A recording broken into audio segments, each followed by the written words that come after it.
Welcome, everyone. This is the Virtually Church podcast, a podcast dedicated to thinking more deeply about the differences and values between church and technology. I'm Taylor Mason, and I'm hosting this podcast alongside Jordan Mason and Jeremy Hall. If you're joining us for the first time, we want to say welcome. We are now halfway through our exploration of Virtually Church, and if you've not already, we would suggest you go back and listen to the first 4 episodes before listening to this one. We'll be using a lot of terms that may not be familiar to you, and it may be helpful if you hear our previous episodes before listening to this one. That being said, we're very excited for our guest this week. Reverend Dr. Matt Vandegrift is the senior pastor at Kirkwood Baptist Church. Prior to St. Louis, Matt served churches in Texas and Mississippi. Matt did his undergraduate work at Mississippi College, went to George W. Truett Theological Seminary, and earned an MDiv in 2006. In 2016, Matt returned to Truett and completed a Doctor of Ministry degree with a focus on preaching and spiritual formation. Matt currently lives in St. Louis, Missouri with his spouse and 3 children who are all adjusting to life during the coronavirus. Matt, thank you so much for joining us today. Thank you for having me. Matt, that's a great bio. Sounds like you've been up to stuff. And so you've got the family at home, only 4 years in a new state, and coronavirus. We've honestly whined a lot so far on this podcast about how much work virtual season has been for us. And we've got our listenership is a lot of clergy and a lot of church folks. And so I have to ask, are you okay? That's a great question. And I always answer this question in 2 ways. On the one hand, I say, you know what, look, I'm healthy. My family is fine. I'm able to work. I'm actually in the office today. I'm able to socially distance and all of those sorts of things.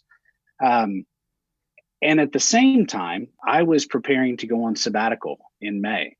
And so obviously that didn't happen.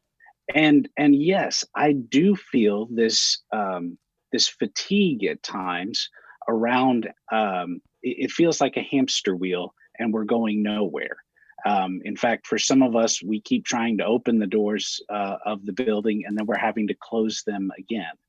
And so that is wearying. I reach out to a lot of different clergy as well, who seem to be in the same boat. The energy that you bring for a worship service where no one is physically attending, it drains over time. So Overall, I'm very well, but I would much rather be doing what I was doing, say, March 8th than what we're doing today. Our big idea about this podcast is to think more deeply about the differences in values between church and technology.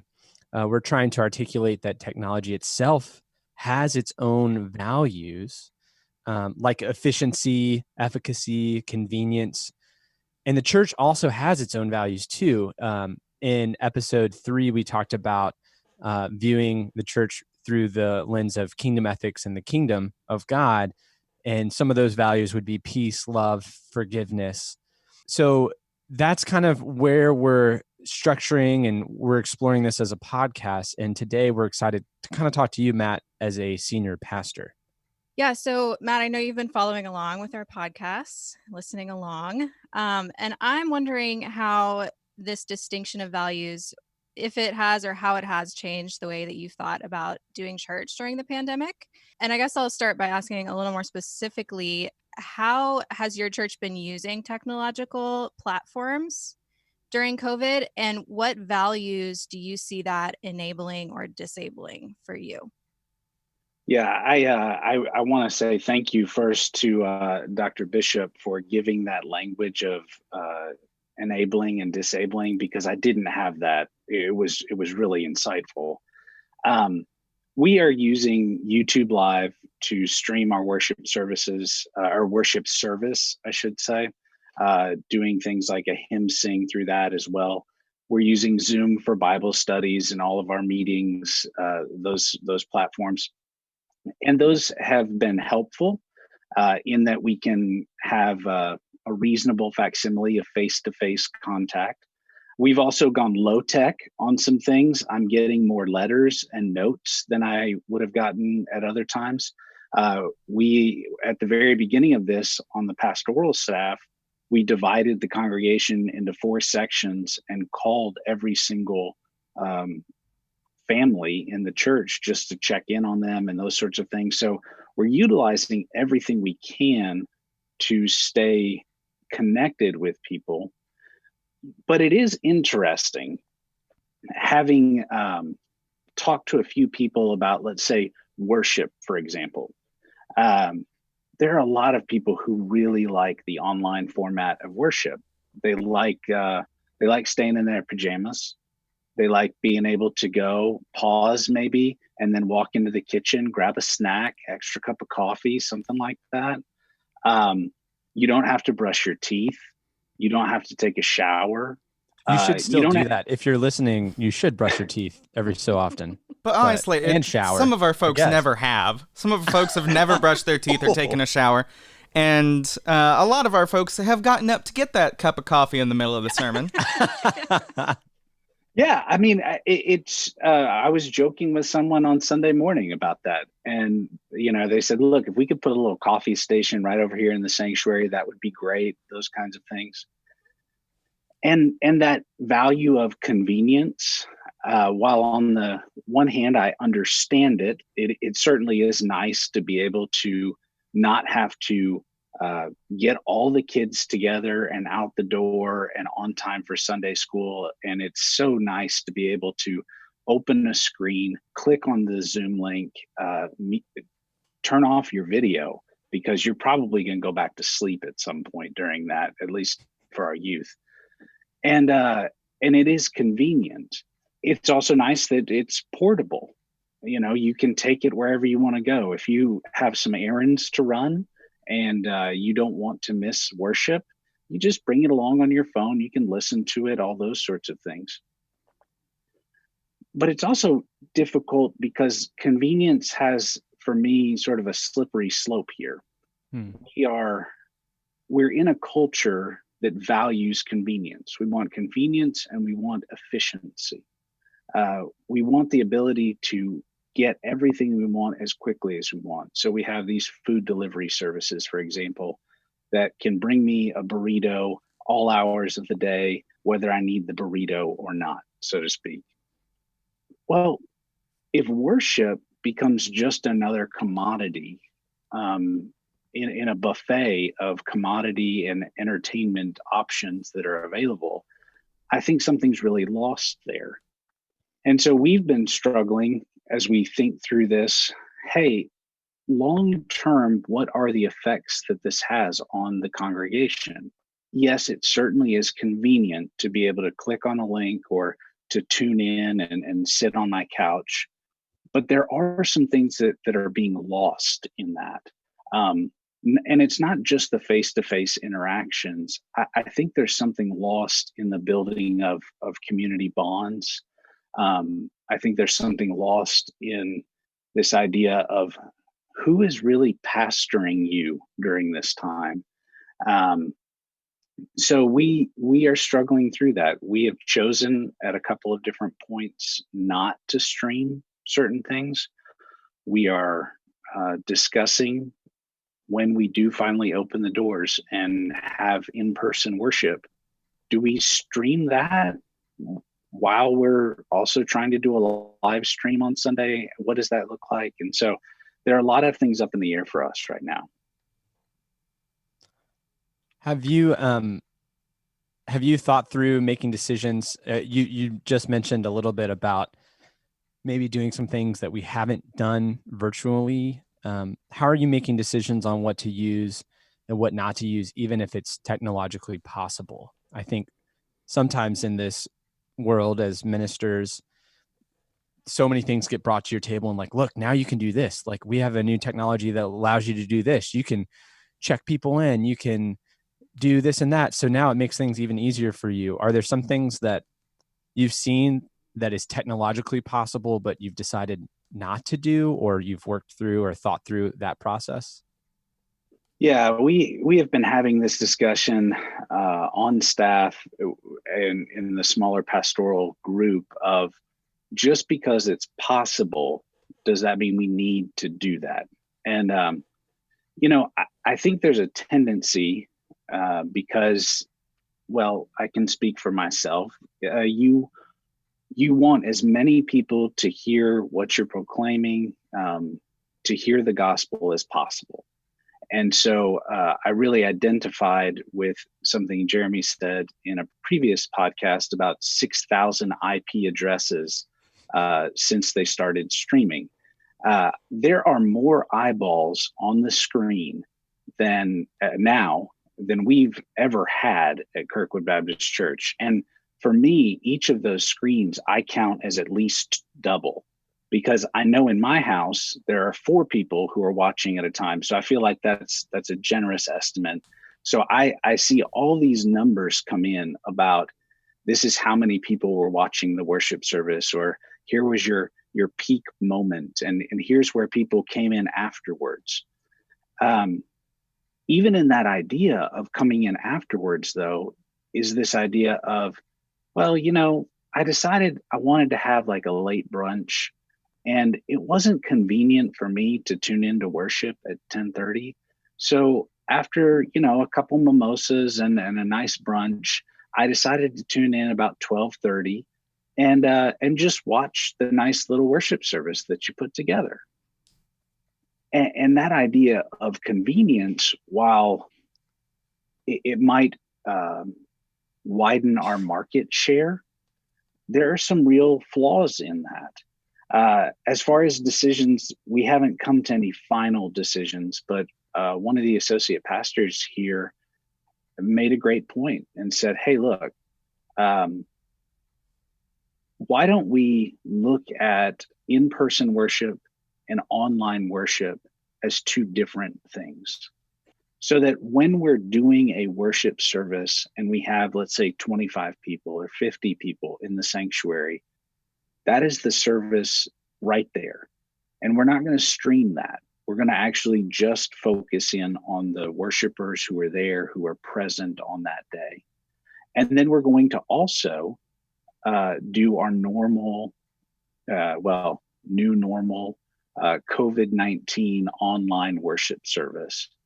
And that way, for church members who maybe don't feel as comfortable coming in person, or who are possibly at higher risk, or for whatever reason, they choose not to be there, they still have that option, because those 2 worship services really are 2 different worship services. The online worship service, it feels different, it looks different, it doesn't even have all of the same elements that our in-person worship service does. So allowing those to be 2 distinct things, I think is really important to us. We had a memorial service a couple weeks ago, and we talked about, look, we could stream this, it would make it available for people, but there were a lot of technical problems with that. Not the least being, it's not as simple. Streaming a service, as the 3 of you know, is not as simple as just turning on a camera and pressing play. There are so many pieces of technology that are needed to do it, even at a baseline level. And so we just said, look, we're doing this memorial service. It's going to be outside. It's 90 something degrees on a parking lot.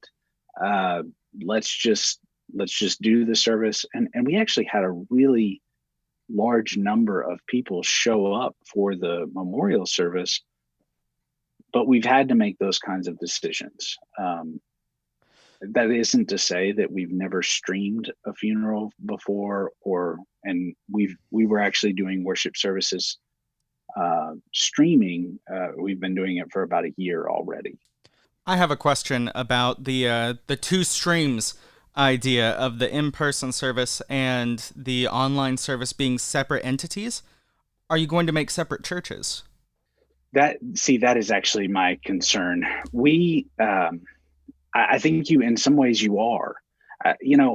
I've been toying with this idea of that's always been well, I shouldn't say always, but probably for the last 10 years, that's been a constant struggle for me. And that's the idea that's somewhat popular right now about, look, I can be a Christian and I don't have to belong to a community. And this sort of anonymous Christianity.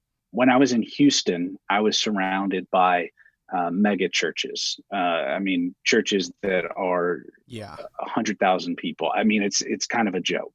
And I didn't always understand the appeal for some of these really, really large churches where you could literally go in, not know anyone who's around you, sit next to complete strangers, sing and worship, hear a sermon, and then go from there.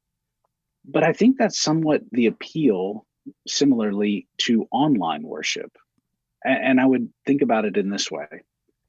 If I'm the pastor at Kirkwood Baptist Church, and let's say someone from Alaska decides to tune in and worship with us on a weekly basis, that's great. You know, they come, they open up their computer, they worship, all those sorts of things. At the same time, one of the questions that is in my mind is, who is pastoring that person through all the different parts of life? So who's there with that person and praying with them when they're about to go into the hospital? Who is celebrating the wonderful seasons of life that different people experiences, the birth of children, the start of a family, all of these sorts of things? And who's there at the end of life for that person to really honor and to remember them? There's also this. I was doing some sermon preparation this week, and so I'm not a person who, by the way, can just quote books off the top of my head, so don't read anything into it. But Stanley Hauerwas has a commentary on Matthew, and I really appreciated what he wrote, that you really do have to have the community and people around you in order to grow in faith. Christianity is not just an intellectual pursuit. It really is about community formation. It's about embodiment. It's about having these other people alongside me for the journey. And that doesn't mean people alongside me who think the exact same way I do. And one of my concerns in thinking about an online platform is what I tend to see in online situations is that we lean toward people who think, act, and talk the way that we already do. I know that the algorithms from most social media platforms also guide us in that direction. So they're taking in all this data and information about us and then showing us the things that are going to appeal to us. I am concerned. I was concerned about two congregations, though, in the fact that we already had two in-person worship services, and at times it already feels like there are two congregations. There's an 8 a.m. Go ahead. No. So what I'm hearing is that this, for you as a senior pastor and for someone guiding the church, the value of pastoral care is something that's extremely important. Being present in the midst of life changes, from graduations to marriages to weddings to death to all the other things going on, to surgeries, the ability to walk alongside and bring the presence of Christ in those moments as a religious, as a Christian figure, as a pastor, is something that's very important.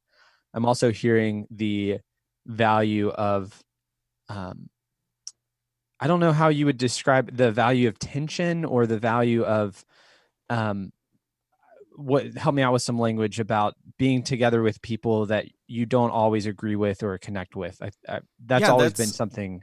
We need that pluralistic experience inside of our community to achieve any sort of authenticity. Who am I doing? I'm doing someone right now. That's a book. I'm sure. Taylor. That's Charles Taylor, right? I think it's Jeremy Hall. No offense, Okay, Charles there we Taylor. go. Yeah, Taylor, that's but- that. So we're all Halline scholars now. Yes. No, but we need that tension to force us to grow. And it's a biblical idea too, right? Iron sharpens iron. You don't get better by yourself.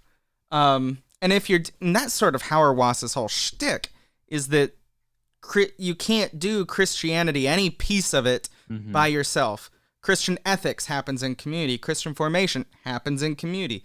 Christian spirituality happens in community.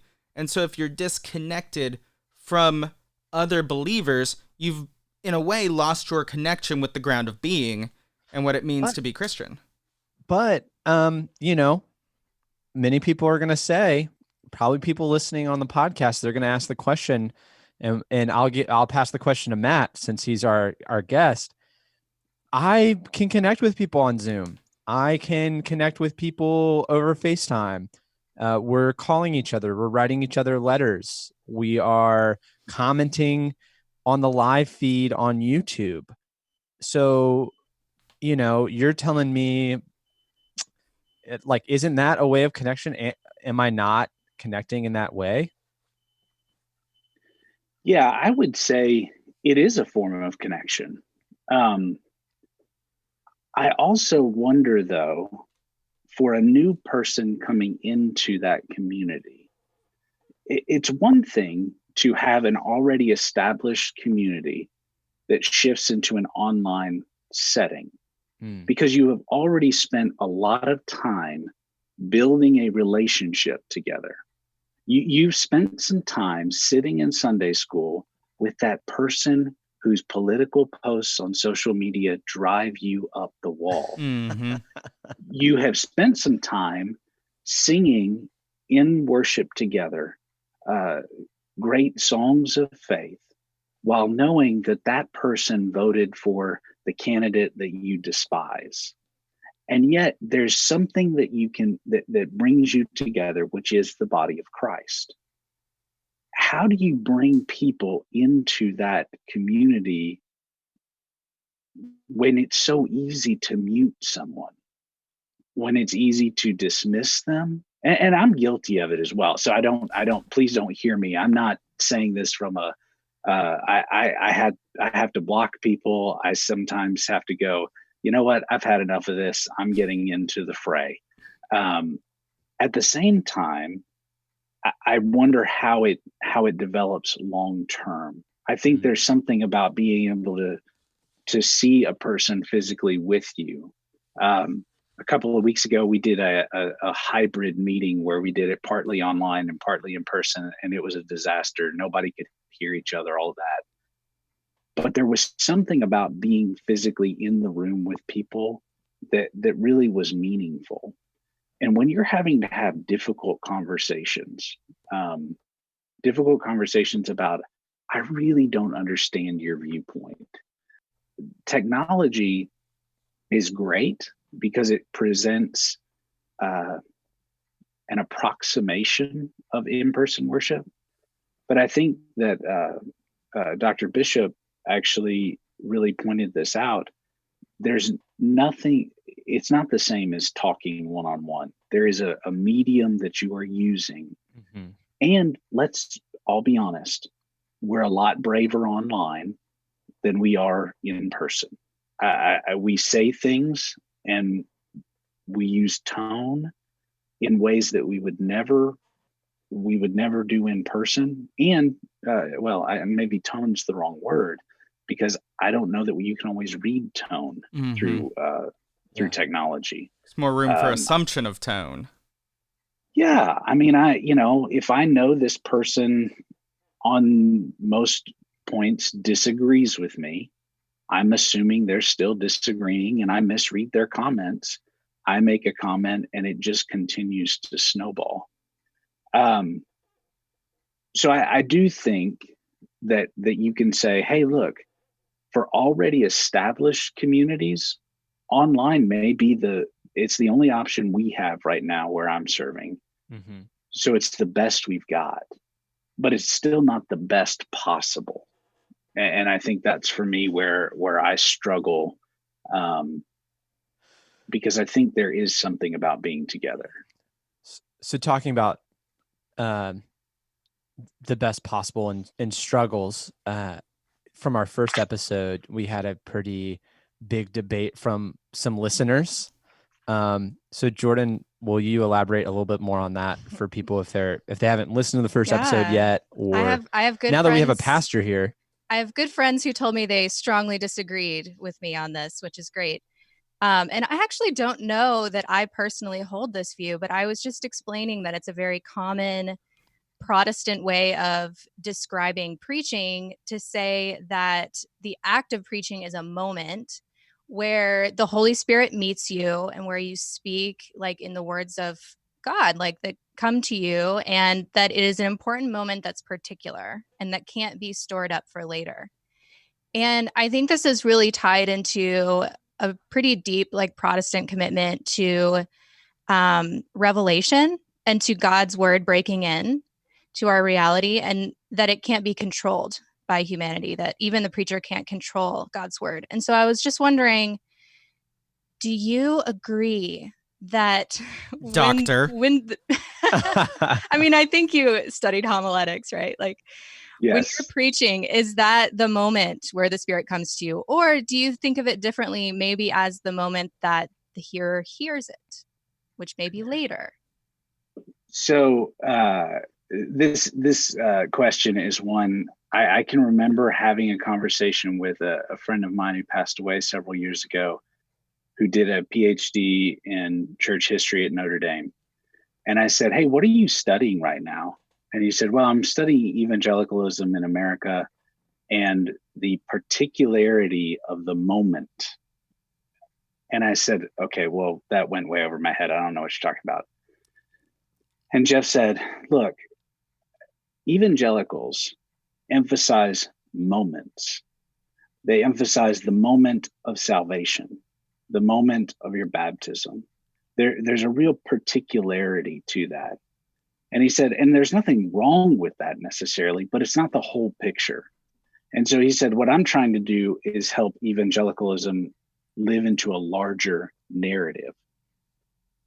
I definitely can sympathize and see this idea of there is something about the preaching moment where you have put all this time and energy and prayer into for me, an 18-minute sermon. And there really is something about, in the context of a worship service, you're singing together, you're passing the peace, all of these elements come together. And there's something about that. There's something extremely special about that moment that's unlike other moments.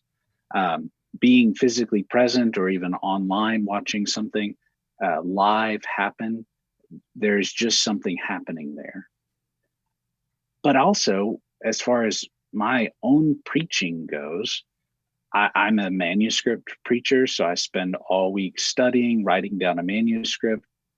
So I bring with me I carry with me the sort of this week's work, and that's what I'm presenting. And so I also have this understanding of the Spirit constantly being beside and around me within that preparation and that sort of thing. I loved the debate, by the way, on the podcast of like, I think Jeremy used the theological TED Talks idea, because so much of what we've emphasized has been on, here's the information that I'm going to give to you. Mm-hmm. And I'm gonna also put in some pithy jokes. And you're really you're gonna kind of be entertained while I give you all of this knowledge. My doctoral work was in preaching and formation, and the idea of preaching being an ongoing conversation with the congregation, and by that being a conversation, so it's dialogical. It has to include the feedback from the congregation, not just the head nods and the amens and the, man, you're just so good at your job. I mean, those feel great, but the actual pushback and the tensions that can arise when someone says, I didn't really care for how you said that or what you said, or why did you say it that way? And that dialogue is really important to me. But also the person who in many ways taught me preaching said that pastors only have one sermon, and they just spend all of their life preaching that one sermon the same different ways. Yeah. That's Jeremy's really face good. right Jeremy. now. I'm Jeremy, over here what's going making on? faces into the camera. I People like can't that a see your lot. face right now. So what's going on, Jeremy? That emotionally hit me. I've got one sermon and I'm gonna keep doing my best to get it out kind of feeling. Yeah. Christ in him crucified. I mean, it's this. I once asked this person, "What is your one sermon?" He said, "You're in God and you need to know it," and that's the same thing he's preaching. So Go ahead. Matt, with all of that, is preaching over a camera to you as a senior pastor the same as preaching in person? We're going to get into a listener question later on this, but do you feel like can what you preach in person be translated through a camera? Obviously your words can. I think that's part of the debate. Some people are like, I can listen to a sermon on the computer or on a podcast or on my phone or whatever, and it's the same thing as if I was in person. And I think that really comes down to the bigger debate of, am I actually listening to a sermon if I'm doing it online, or do I have to be in person? And there's a lot of disagreement within our listeners, and I think within the world during this time. And if we shift to this online, well, we have shifted, but if this becomes a main staple of what it means to be the church, even after the pandemic, I at least want people to ask the question, and I'm sure we don't have all the answers, but is it really the same? I mean, what is your thoughts as a senior pastor who preaches every Sunday? What are your thoughts on that? It's really difficult. Well, so preaching to a camera reminds me of preaching in like the small preaching chapel in seminary. Yes. Even in seminary class, there's a little bit of competition. And so whoever gets up there to preach, there was this sort of expectation of, look, you better be good. Mm-hmm. And if you make a corny joke in preaching class, nobody laughs. We're writing it. We're scratching it out. That's right. In the evaluation. Don't do that again. That's right. Or if you're the person, and it was always a guy in mine, we had men and women in seminary, but for whatever reason, it was always a guy who would sing at the end of the sermon, just bust into song right at the end. And I always thought that was a pretty bold move. But if you're going to do it, you better be really, really good. So I do think the online format, because it's the best thing we have right now, great. Let's use it and do that. But let's do it in a mindful way of realizing that it's not the same as embodying the sermon when you are physically present.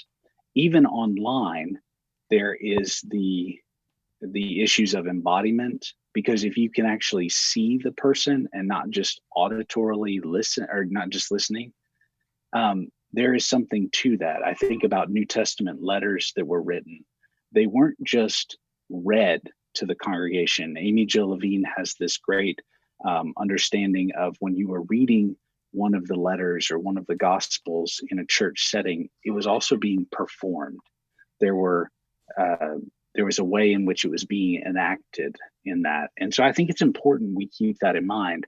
I think that can be done to a point online, but it's also, it also may not have that dialogical element that I think is really important, where there's some sort of feedback, and not just feedback of, amen, I love it, but the feedback of, hey, that that disturbed me in some way, or the feedback of, man, I would have never thought about that before. Are you getting feedback in like emails that sound like that conversation? I will occasionally get an email. For me, the most beneficial feedback has always been in a more unplanned way. A handshake in the narthex. Yeah, and people. The thing that I love about where I serve is that people are really thoughtful, and so they don't just automatically agree with me. Now that also bothers me at times because I'm right, but I've never preached anything that I thought was wrong when I preached it. There you go. That's I've exactly immediately right. regretted sermons, but I've never preached them thinking they were wrong. That's exactly right. And so it's one of those things where afterwards, walking by, somebody will go, have you thought about this? So I preached what I thought was a foolproof sermon. I'm walking to my office. The benediction isn't even cold yet. And someone says, the year of Jubilee was really important because the king could take whatever the king wanted, and there was no way to fight that. And there was no requirement for the king to give you anything for the land that the king took.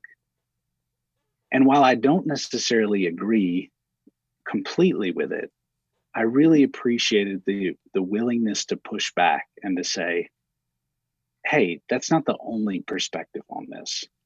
And that normally, like I said, happens in just momentary interactions that I have with people. In our first episode, we talked about the pressures and feelings of ministers during this time.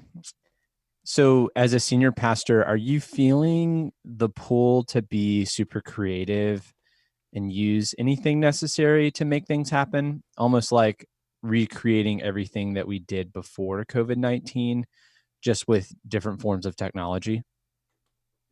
Yeah, so I would say the first week or two, I felt a lot of pressure that I haven't told anybody about. During that first week or two, I would walk by Taylor's office, and he had completely converted his office into a production studio. That 3 on the Enneagram. So let me. I don't know if we've made it clear, but Matt and I work together.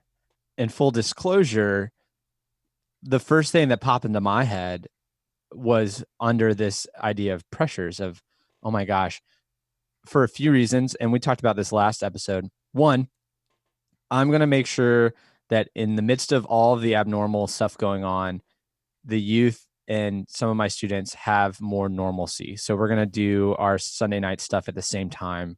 Sunday schools are going to be at the same time, but it's going to be virtually.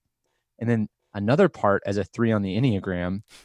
If you're not familiar with the Enneagram, go check out Susan Stabile's podcast on the Enneagram. It's great. As a 3 who cares about success and appearance, I'm thinking I'm going to be up front and I'm going to do as much stuff as possible so that I have a secure job if this goes on for the next. He's like, I don't want to be the first thing they cut. I want to be the last, right? I want them to be thinking, oh my gosh, Taylor's working so hard. We got to keep him on. And that's just, I don't think that's the healthiest way of going about doing your job. But so that's probably why, that's what Matt is seeing that first week or two. I'm just rushing. I'm like, I got all these ideas. I'm going to put it all together. I'm going to go. Yeah, and seminary taught us that too. It's not just a culture thing. We know that you have to look busy. When I was in my extended job search that brought me after seminary, trying to find the place to really be. I was being extra discerning. I don't want a job. I want the place. While I was looking for that, I took an interim position that was part-time, and the dean of the seminary told me, Jeremy, make yourself indispensable. So how many hours are you working? I said, I'm working 20 hours. He said, work 40. Make it so they can't fire you. But you don't want to be working 40 hours and getting paid for 20. You'd want to get fired. Right? Look at that cycle. I know. Notice that I don't work there. Right. is such a thing. Yeah, it is. I mean, and so when I saw Taylor just sort of jump into action, I am not I am not a 3 on the Enneagram. I definitely was not jumping in. I was more of going, okay, long term, what's sustainable? What can we actually do? What are the options that are available to us? And I probably felt the most pressure in the first few weeks, just getting up and preaching, because I wasn't sure. And there was some feedback from people that I wasn't smiling enough during my preaching at first. That's the other thing, by the way, about this whole online thing. I'm glad for those famous preachers, and just name whoever that is for you, whose primary means are online. I don't think that was ever my calling. So if I don't smile enough, I do apologize. But it was such an interesting feedback note, because we were going through an unprecedented time, and people were frightened and they were anxious. And this might be frustrating to hear, but we were getting zero guidance nationally, statewide, or even in our city and county on what to do. It was just stop. And we didn't know for how long. We didn't know what was higher risk, lower risk. We're getting differing ideas. If you go onto social media, everyone's an epidemiologist, and everybody knows everything about viral infection rates and everything like that. And so what I felt was this intense pressure to say something that mattered in that moment. And so it wasn't maybe as lighthearted at times, and it might have been difficult, but that's where I think I felt the most pressure, was to try and speak into really a once in a lifetime event. Yeah. With your preaching and trying to figure out how to navigate that, have you experimented with style or mode, or are you still in the pulpit? Yeah, actually, I've probably regressed in preaching. So what I would do normally is I get up, I have a manuscript. I've spent a significant portion of Saturday evening trying to memorize this manuscript. And then what I would actually do is kind of pace back and forth on the platform.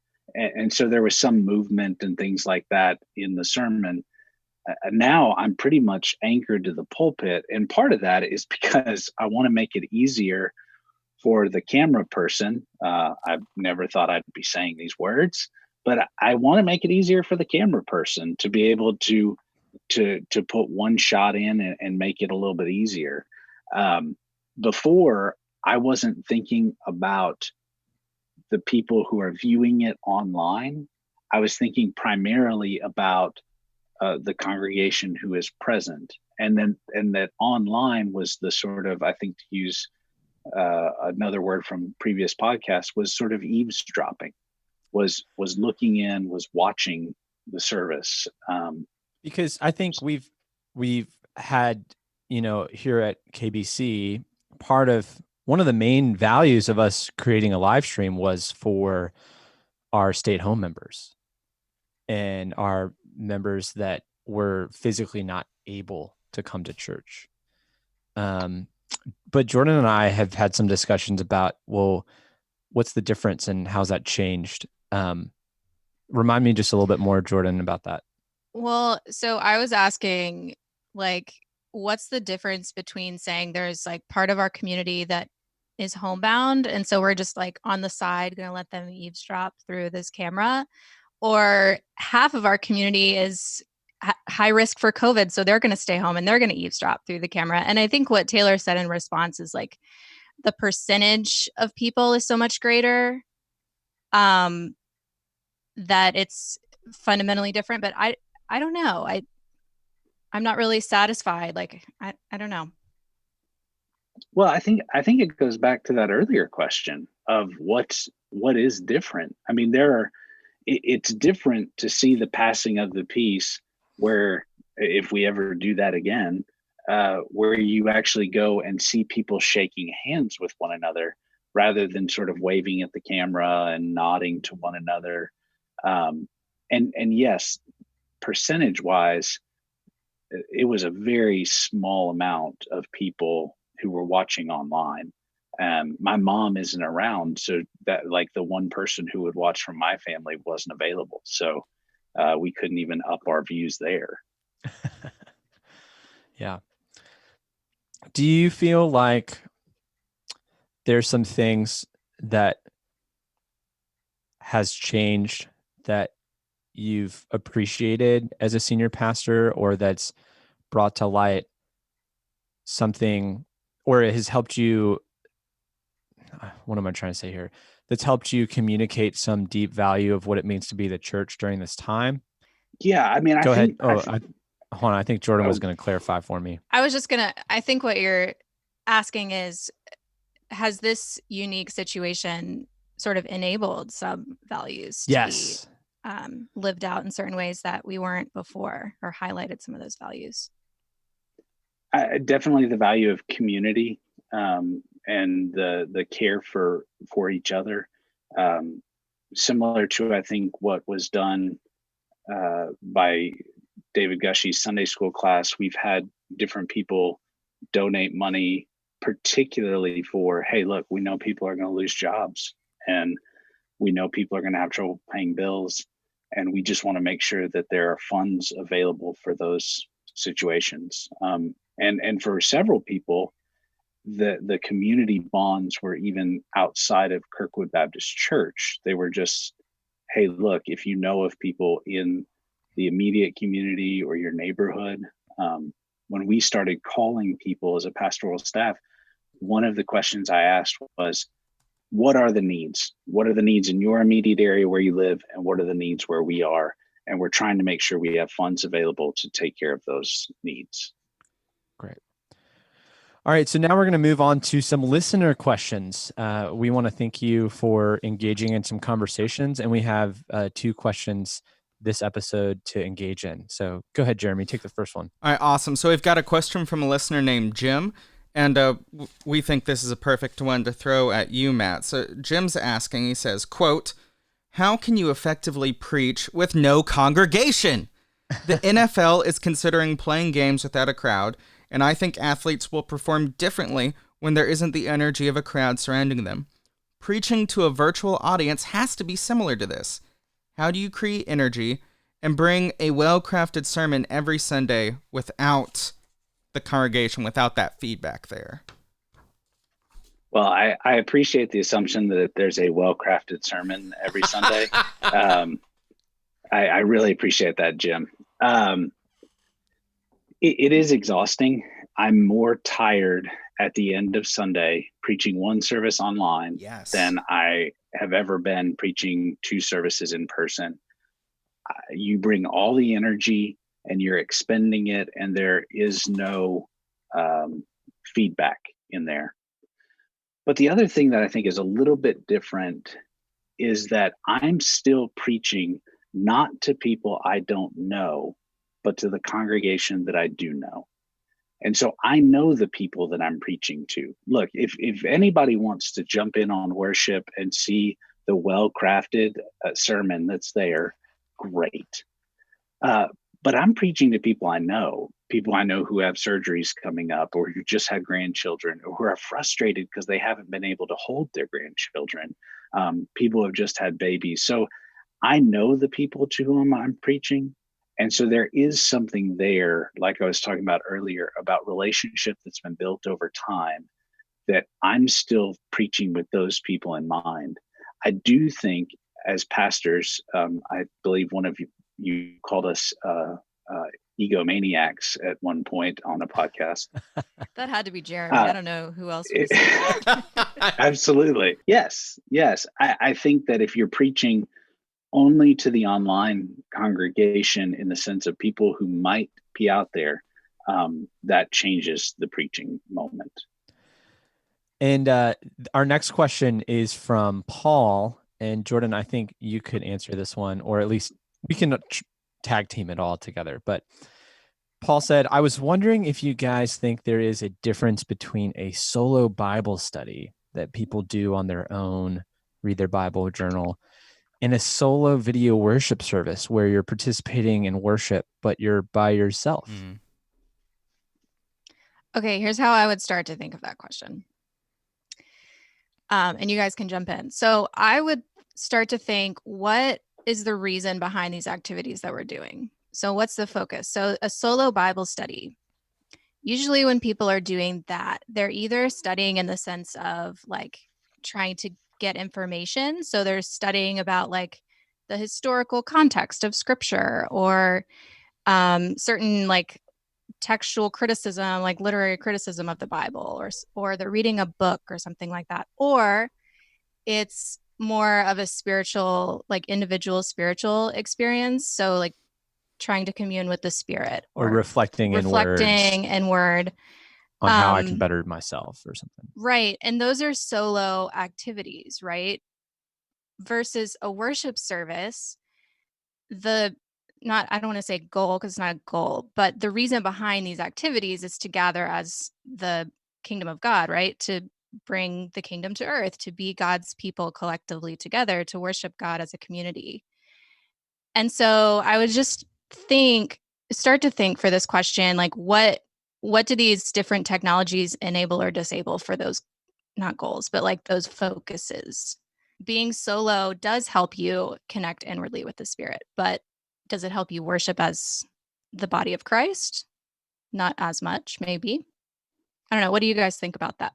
I think that it kind of forces it back into the realm of personal devotional activity, rather than what we've always designed is a corporate experience. We gather to worship together. The opening line of our call to worship at my church is always, "Come, let us worship together."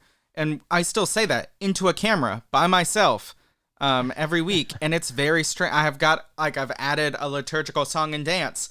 This is the day that the Lord has made. Hands come in. They're supposed to say, "We will rejoice and be glad in it." My hands go out, and I say, with hands up, "Come, let us worship." I've got this liturgical dance to try to connect people to the experience, but still, if you're watching it by yourself, what you're doing is, it's kind of something for your, air quotes, quiet time, if we're going back into evangelical world. Now, if you're watching it with your family, or you've gathered with some friends, the experience will change because the technology of community has changed. You're doing a different thing with a different tool. But if you're doing it by yourself, I'm going to treat that like a devotional moment. It does seem like even people who do services where there's an interactive component, like if you're on YouTube Live and you're commenting in the box, that might be an interaction, but to me, it still feels like I'm doing that for my spiritual edification when I'm watching and interacting. Mm-hmm. Like it automatically feels more devotional just because I'm physically alone. For our services, we've added like discussion questions throughout the service, and it sort of does that. It gives you a chance to engage, but it's still you engaging with yourself based on material consumed. And we have to believe that there's a spiritual element to that. We're experiencing with the Spirit. Maybe this is a prayerful engagement with these leading questions. But it's still, you can do that with a Devo book from Lifeway. All right, so let's move on to our Finding Hope section. This is a time where we bring a thing we are seeing in the world or in our church that gives us hope. So this can be something within the church or within the world that we see. I'm going to go first real quick. I have found hope this week by talking to my grandfather over the phone. He's been a volunteer police officer for close to 15 years, I think. And now he is a chaplain for the police department in Newport News, Virginia, where I grew up. And I had been talking to him over the phone a little bit about all of the racial inequalities going on, Black Lives Matter, and also policing. There's, a big debate right now about defunding the police and all of that. what was encouraging and hopeful is what he was sharing with me about what the Newport News Police Department is doing, is focusing on two big things: community policing, where police officers are spending a lot of intentional time going out within the community and engaging with younger kids in a safe way that doesn't involve crime, but just is going to boys and girls clubs, hanging out, getting to know the people, so that they're in a community where they know people and they're not just strangers. And the other thing that he was saying the police chief is doing is getting rid of the blue line, which I had never heard of before, but it's this idea that the blue line you usually don't cross culturally in the police departments, where if you see someone else doing something wrong, you just default to that person and you don't call them out for it. But now the police chief is creating a culture where, no, you are responsible to call out other people for doing things that you think that you see are wrong or don't fit into how we should care for our community. And it sounds like to some degree there's been some good responses towards that. And it was just encouraging to hear a story of a department and a chief that is trying to find ways to be really intentional and make some changes. So that kind of gave me some hope. Jeremy, how about you? Yeah, I've been at my current church for 2 years and 2 weeks. And when I started here, I moved up to a new town, new church, new community, and I had this idea that I wanted to be like the most connected pastor in the area. I wanted to know all the other ministers in town, and so I started reaching out, and you know what? Folks weren't interested in my project, really. Nobody has time for that, Jeremy. Exactly. No one had time to get lunch with a pastor that was moving to the area who wanted to understand what life was like in the county, in this part of the state. People were too busy. They weren't really interested. But in the past 3 weeks, I've started calling people again, and folks want to collaborate. People want to talk. People want to listen, especially cross-racial boundaries and those lines that we've drawn around our churches, black and white churches.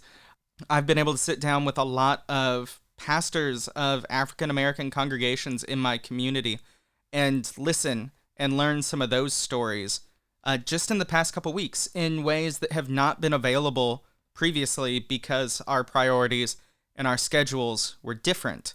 I've been really energized and humbled in the past couple weeks by that activity. That's great. Matt, how about you? Yeah, I was encouraged this last week. Watched a video from an actor who was talking about, he's an African-American actor, talking about issues of race relations. And one of the things that he said brought him hope, and in turn brought me hope, is he said he feels like God is somehow in the midst of all that we are seeing.